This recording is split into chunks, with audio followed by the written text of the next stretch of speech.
Shalom, selamat pagi, salam sukacita buat kita semua. Saya percaya kita semua diberkati oleh Tuhan di hari ini.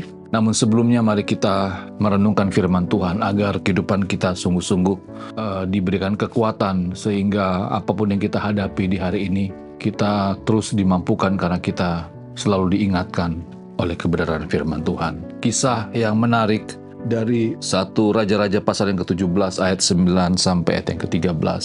Demikian firman Tuhan, bersiaplah, pergilah ke Sarfat yang termasuk wilayah Sidon, dan diamlah di sana, ketahuilah aku telah memerintahkan seorang janda untuk memberi engkau.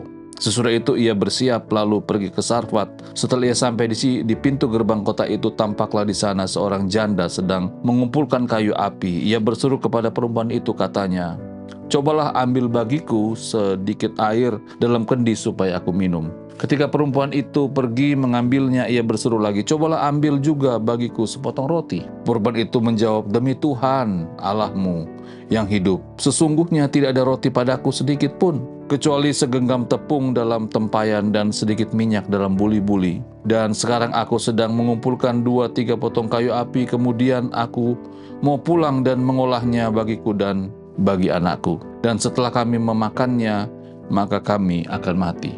Tetapi Elia berkata kepadanya, "Janganlah takut, pulanglah, buatlah seperti yang kau katakan, tetapi buatlah lebih dahulu bagiku sepotong roti, bundar kecil daripadanya, dan bawalah kepadaku, kemudian barulah kau buat bagimu dan bagi anakmu." Firman Tuhan di pagi hari ini saya beri tema berbagi kehidupan. Bapak Saudara terkasih, kalau kita melihat kisah ini, tentunya ini kisah yang sangat mengharukan sekali ya. Di satu sisi kita bisa melihat ada seorang perempuan janda dan anak yang sementara menderita, tetapi di sisi lain ada seorang hamba Tuhan yang diperintahkan Tuhan bertemu dengan perempuan janda itu dan diminta agar perempuan itu juga mengolah atau memberikan kepadanya roti. Yang sebenarnya roti itu adalah makanan terakhir dari janda dan anak itu. Dan bahkan dikatakan di firman Tuhan setelah itu mereka akan mati karena memang tidak ada lagi makanan bagi mereka. Tetapi perintah ini sangat jelas ya, bahwa seperti kebanyakan kita ya, kadang-kala kita juga menghadapi yang namanya ketakutan, mengalami yang namanya kekhawatiran, bicara tentang ekonomi, bicara tentang mungkin keuangan kita, bicara tentang bagaimana masa depan dari keluarga saya bisa misalnya.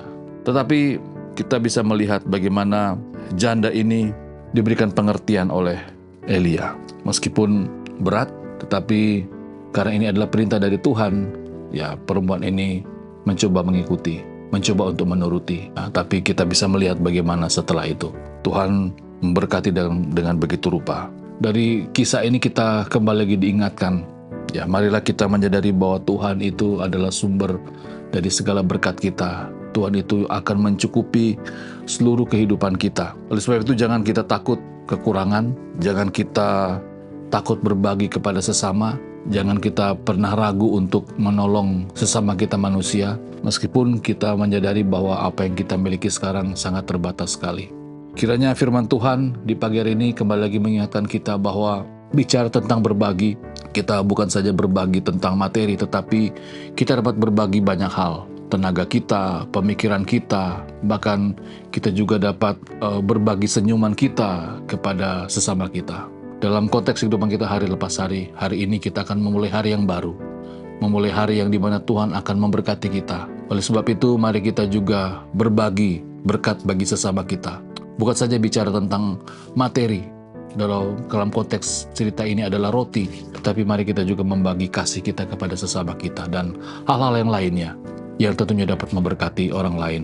Karena kita pun sudah diberkati oleh Tuhan tentunya. Mari kita berdoa. Tuhan, terima kasih. Kami sungguh bersyukur bahwa berkat yang sempurna itu sudah Tuhan berikan kepada kami.